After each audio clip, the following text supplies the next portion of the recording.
So இன்றைக்கு டே 7 இன்றைக்கு என்னென்னு சொல்லி சொன்னால் நாங்கள் அந்த டேட் ஃபிக்ஸ் பண்ண வேண்டிய விஷயம் ஒன்று இருக்கு. என்னன்னு சொல்லி சொன்னால் நான் உங்களுக்கு நேற்று சொல்லியிருந்தேன், நாங்கள் அந்த ப்ரொபோசல்ஸ் வந்துட்டு ரெடி பண்ணி கொண்டிருக்கிறோம்னு சொல்லி. ஸோ ப்ரொபோசல் ரெடி பண்ணுறோம்னு சொல்லி சொன்னால் அவைக்கு எந்த டேட்டில் நடக்குது எங்கே நடக்குது எல்லாம் நாங்கள் சொல்ல வேண்டியிருக்கும். ஆனால் எங்கே நடக்குதுன்னு சொல்லி சொல்லணும்னாலும் எங்களுக்கு டேட் இம்பார்ட்டன்ட். ஏன்னா அந்த டேட்டுக்கு அந்த இடம் ஃப்ரீயாக இருக்கா புக்காக இருக்கா இதெல்லாம் நாங்கள் செக் பண்ண வேண்டி இருக்கும். சரி தான், நீங்கள் அப்போ டேட் வந்துட்டு வெரி இம்பார்ட்டன்ட்னால நாங்கள் இன்றைக்கி டேட்டை பற்றின ஒரு இல்லை கொஞ்சம் இல்லை நிரம்பவே நாங்கள் டேட்டை பற்றி யோசிச்சாங்க. என்ன சொல்லிச்சுன்னா லாஸ்ட் இயர் வந்துட்டு நாங்கள் டேட்டில் ஒரு சின்ன பிள்ளை விட்டதால் அது எங்களுக்கு பெரிய அடியாக விழுந்துட்டு ஸோ டேட்டை வந்துட்டு நாங்கள் நிரம்ப யோசிச்சு ஒரு மாதிரி ஃபிக்ஸ் பண்ணியிருக்கிறோம்.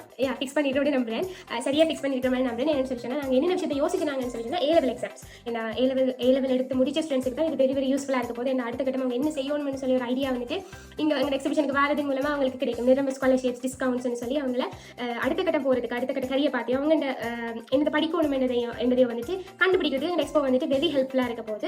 அடுத்தது வந்துட்டு ஸ்கூல் ஸ்டூடெண்ட்ஸ் கிரேட் 9ல இருந்து 11 வரைக்கும் இருக்கிற ஸ்டூடெண்ட்ஸுக்கு வந்துட்டு இது சரியான ஒரு யூஸ்ஃபுல்லான ஒரு ஆப்பர்ச்சுனிட்டியாக இருக்கும். ஸோ அதையும் நாங்கள் கன்சிடர் பண்ணி இதை வந்துட்டு யோசிச்சுனாங்க. இப்போ A-level எக்ஸாம் வந்துட்டு நவம்பர் 10ல இருந்து டிசம்பர் 5 வரைக்கும் நடக்க போகுது. அப்போ அந்த டைமில் எங்களால் ஆப்வியஸ்லி வைக்கலாது எங்கள் எக்ஸிபிஷனை. அடுத்தது வந்துட்டு என்னன்னு சொல்லி சொன்னால் டிசம்பர் 5ஆம் தேதிக்கு பிறகு ஸ்கூல் ஸ்டார்ட் ஆகுது.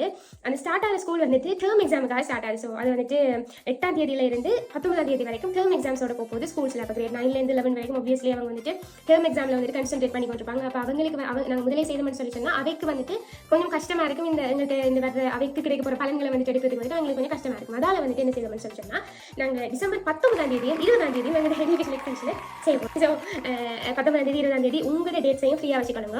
இதை விட நாங்கள் இந்த வெதர் கண்டிஷனையும் பற்றி யோசினாங்க. என்ன சொல்லி சொன்னால் அது மழைக்காலமாக இருக்கிற மாதிரி ஒரு இது இருந்தது. ஆனால் நாங்கள் வெதரை வந்துட்டு செக் பண்ணிக்க 30% கிட்ட அது குறைஞ்சோண்டு வந்திருக்குது மழை பெய்யறதுக்கான இது சாத்தியக்கூறு. ஸோ அந்த டேட்டை நாங்கள் ஃபிக்ஸ் பண்ணியிருக்கிறோம். கட்டாயம் எல்லாரும் மறக்காமல் இப்போவே உங்களோட கலண்டரில் ஃபிக்ஸ் பண்ணி வச்சுக்கொள்ளுங்க. 19ஆம் தேதியும் 20ஆம் தேதியும் கட்டாயம் எங்களை வந்து சந்திங்க. அதை விட இந்த டேட்டில் வந்துட்டு ஏதாச்சும் இல்லை இது கொஞ்சம் கஷ்டம்னு சொல்லி சொன்னால் கட்டாயம் உங்களுக்கு கமெண்ட்டில் வந்துட்டு சொல்லுங்கள். Thank you so much.